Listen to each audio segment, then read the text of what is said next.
So thank you for coming back to my channel, friends, and this time I thought let's do something different. It's not necessarily about retail, it's about the countries that we've lived in when we worked in the Middle East, and two prominent cities come to mind, Dubai and Doha. Of course, Dubai has had an early start. They've started rapid progress from the 90s.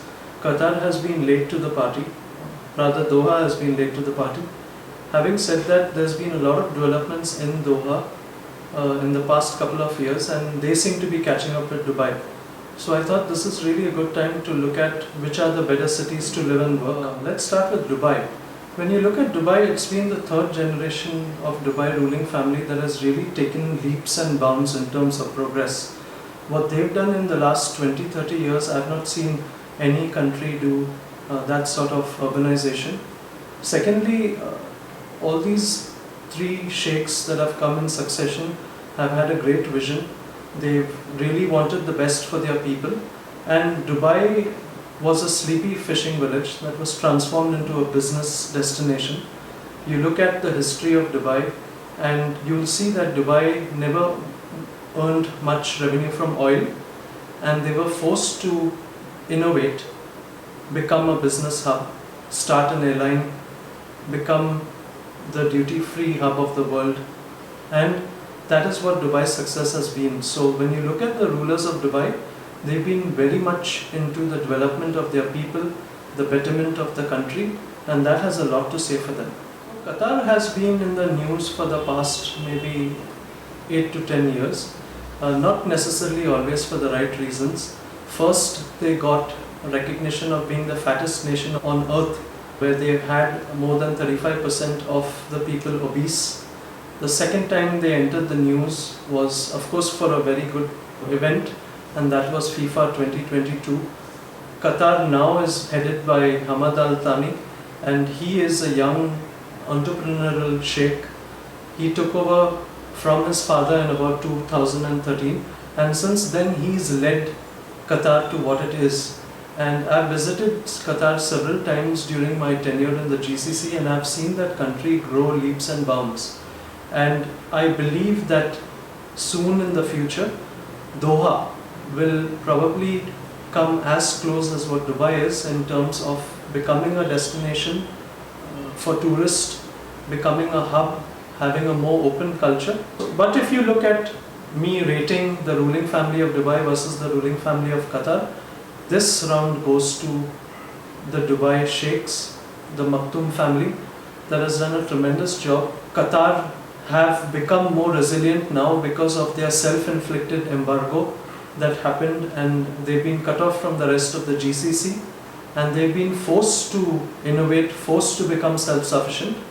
Otherwise, perhaps they would have still remained in lethargy. Another very important thing that we consider when we talk about these two cities is the three flagship brands that they have created. The first being Dubai International versus Hamad International, the second being Dubai Duty Free versus Qatar Duty Free, and the third being Emirates Airlines versus Qatar Airways.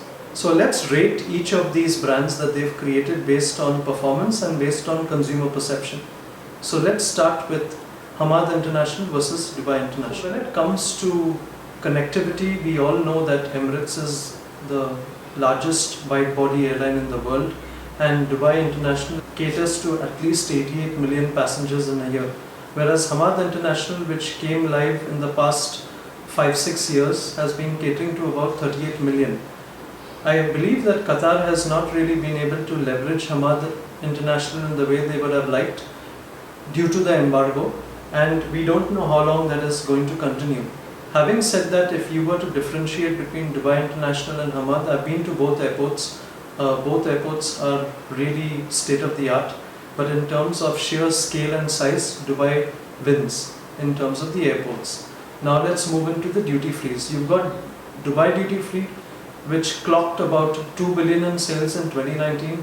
On the other hand, you've got the Qatar Duty Free, which clocked about $500 million of sales in 2019. So you can see there is a huge disparity there. It is obviously coming through the number of passengers that are either entering the countries as tourists or transiting through the airports. And you know, Dubai itself, with an 88 million passenger turnaround in a year, they really win the case. Now when it comes to the airlines, this is a little tricky. So I've flown Emirates, I've flown Qatar. I have found that service on Qatar is definitely better. So I think when people term Qatar as the 5-star airline, they definitely do better than Emirates in terms of service. I've been on their Boeing 787s, the latest in terms of the aircrafts that are out from Boeing, and really very good experience I've had while going to Doha. When I compare that to Emirates, I do see that there are challenges in terms of what your nationality is when you're flying, and sometimes you will not get the right experience based on your nationality and your skin color. I feel that there is more of openness when you're moving through Qatar Airways. So if I were to rate the airlines, I'd say that Qatar Airways is a better airline than Emirates. But if you look at all the 3 brands that are created, Dubai wins. So it's Dubai 2, Qatar 0. Dubai has been on the map for quite a long time. They've got an excellent marketing machine, and the Expo 2020, which was delayed unfortunately due to the pandemic, a lovely exhibition that is going to be held for 6 months, definitely will give Dubai the wider recognition and credibility that it deserves. But Doha is really not far behind here. For whatever controversial reasons that Doha won the FIFA 2022, you can see that that is a brand in itself. That's what will put Doha on the map.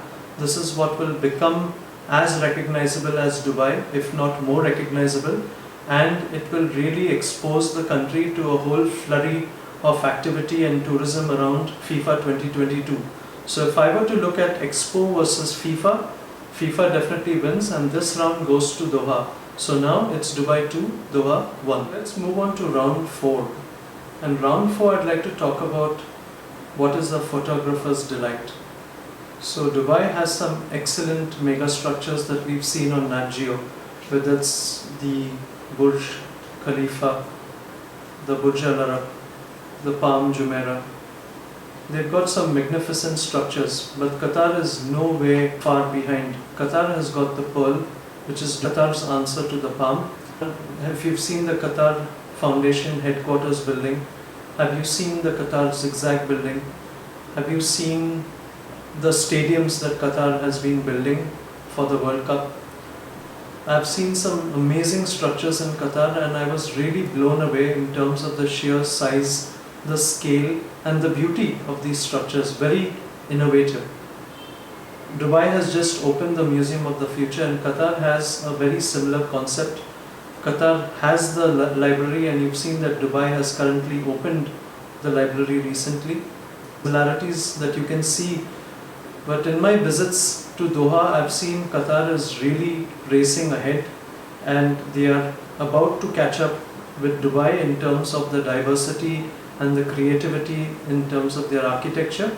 And this round, just for effort and looking at where they're going to move in the next 5 to 7 years, I give this round to Qatar, and that brings us to Dubai 2, Qatar 2. So the round number 5, let's talk about something that's really important for people who live and work in these countries. It's salary and cost of living. If you were to look at salaries of Dubai and Qatar, or rather Doha, are pretty similar in terms of scale and positions that you work for.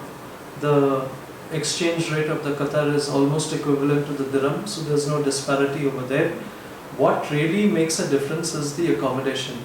And while people think that Dubai has very expensive accommodation in terms of cost of living, the accommodation in Qatar is frightfully expensive because of the huge influx of people that they need to develop the city before the World Cup. There is a supply and demand issue there, where the supply is not really meeting the demand, as a result of which you would have to pay much more for accommodation in Qatar, bringing up the overall cost of living in Qatar much higher to what it is in Dubai. So this round 5 definitely goes to Dubai. And that brings me to the end of this video. I intentionally kept it short because I wanted to look at really the top level view of what we want to look at when we are talking about ranking these cities. And Dubai definitely wins over Qatar. They are the best city in the Middle East to live and work in, and I believe that they'll stay that way for a long time to come. Having said that, Qatar is number 2, and rather Doha is number 2, and I think Doha will at some point of time start competing and cannibalizing with expats over Dubai. But for the time being, I think for the next couple of years, Dubai is firmly entrenched in the spot of number 1, and all you people from Dubai can rest in ease, and all you people in Qatar can work harder, and let's see you 5 years down the line when you're still coming back to my channel. Let's do a review then in 2025 and talk about whether Qatar actually beat Dubai. I'll see you at the next video. I hope you enjoyed this one. Ciao.